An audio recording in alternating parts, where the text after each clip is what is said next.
So I am going to do the 10 influential books tag. I was tagged by Ivy Muse, so thank you so much for tagging me. I always love it when people tag me, it makes me feel special. And I don't know who started doing this. I'll see if I can find out and I'll put it in the below. And Ivy Muse is down there too in case you haven't checked her out. You probably have, but if you haven't, go check her out because she's awesome.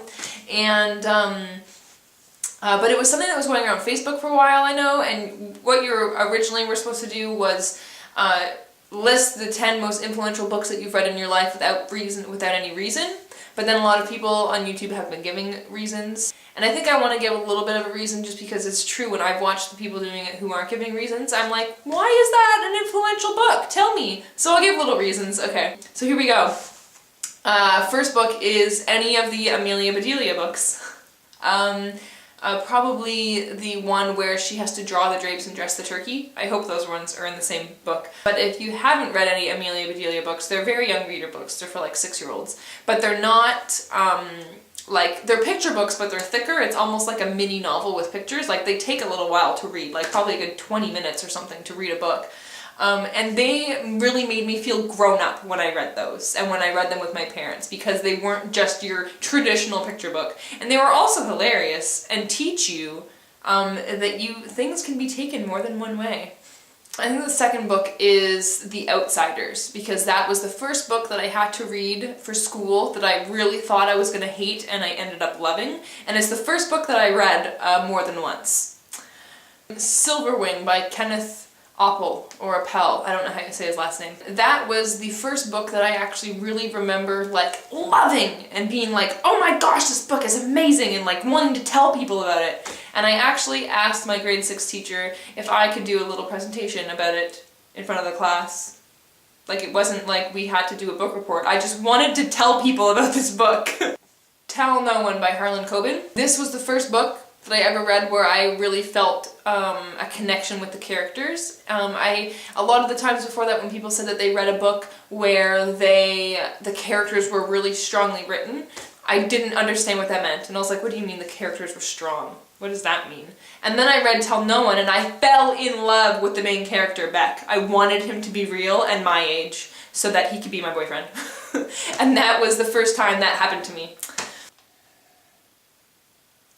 Angus Thongs and Full Frontal Snogging, because it was the first book that I read where other people had read it, and there was pretty much all the girls in my grade had read it, and we giggled about it, and we basically had inside jokes about it, and things from the book, and we knew about things, and we could say things from the book without other people knowing what we were talking about.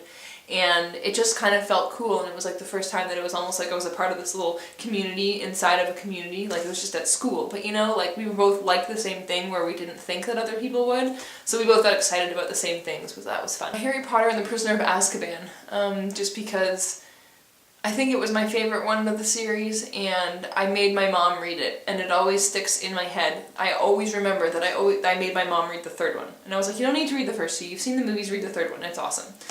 And that just always sticks out in my head. The Boy in the Striped Pajamas was one of the first books that I read that I described as being powerful.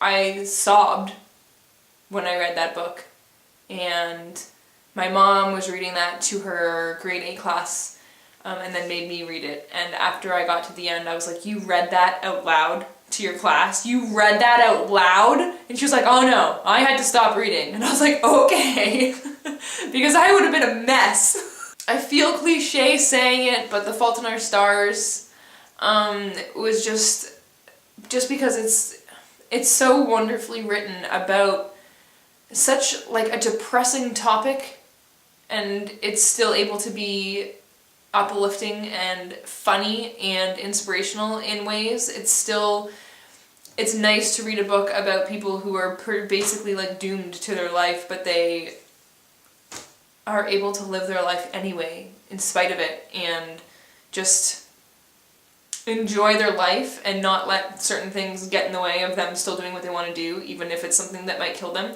or something that is threatening to kill them. Like just read just their attitudes, like just the way that he was able to capture that, it was beautiful. The Book Thief by Marcus Zusak. I read this when I was in Cuba on the beach and beside the pool, and I was glad that I had my sunglasses on because I cried a lot in that book. And it was incredibly touching. The story was very, very touching, very moving, and again, it was a very, very powerful story.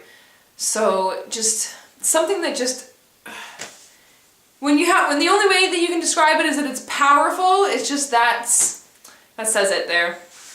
How many is that? Was that 10? I wasn't even counting. I hope that was 10 because I can't think of any more. Thank you very much for tagging me. I don't know who to tag now. I feel like everyone's done this already. I will tag Novel Noise and Book BFFs, anyone from Book BFFs who hasn't done it.